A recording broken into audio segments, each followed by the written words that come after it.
నగర జీవిని వేధిస్తున్న నిద్రలేమి. పూర్తి వివరాలకు చదవండి రేపటి సాక్షి హైదరాబాద్ ఎడిషన్. బ్రెజిల్లోని రియో డి జెనీరో వేదికగా G20 శిఖరాగ్ర సదస్సు జరుగుతోంది. ఈ సమావేశాలకు హాజరైన ప్రధాని నరేంద్ర మోదీ బిజీగా గడుపుతున్నారు.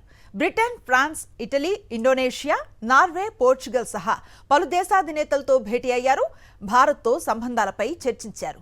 యూకే ప్రధానమంత్రి కీర్ స్టార్మర్తో ద్వైపాక్షిక చర్చల్లో పాల్గొన్న ప్రధాని మోదీ సాంకేతికత, గ్రీన్ ఎనర్జీ, భద్రత, ఆవిష్కరణ వంటి రంగాల్లో బ్రిటన్తో కలిసి పనిచేసేందుకు ఆసక్తిగా ఉన్నట్లుగా వెల్లడించారు. భారత్, యూకే సమగ్ర వ్యూహాత్మక భాగస్వామ్యంపై చర్చలు జరిపినట్లుగా భారత విదేశాంగ శాఖ పేర్కొంది. ఇరు దేశాల పరస్పర సహకారంపై ప్రధాని మోదీ, కీర్ స్టార్మర్ చర్చించినట్లుగా ఎక్స్లో పోస్ట్ చేసింది. రియో వేదికగా ఇటలీ ప్రధాని జార్జియా మెలోనితో భేటీ అయ్యారు ప్రధాని మోదీ. రక్షణ, భద్రత, వాణిజ్యం, సాంకేతికత తదితర అంశాలలో సంబంధాల బలోపేతంపై చర్చలు జరిపారు. దీంతో పాటు భారత్, ఇటలీల మధ్య స్నేహం గురించి చర్చించినట్లుగా ఎక్స్లో పోస్ట్ చేశారు ప్రధాని.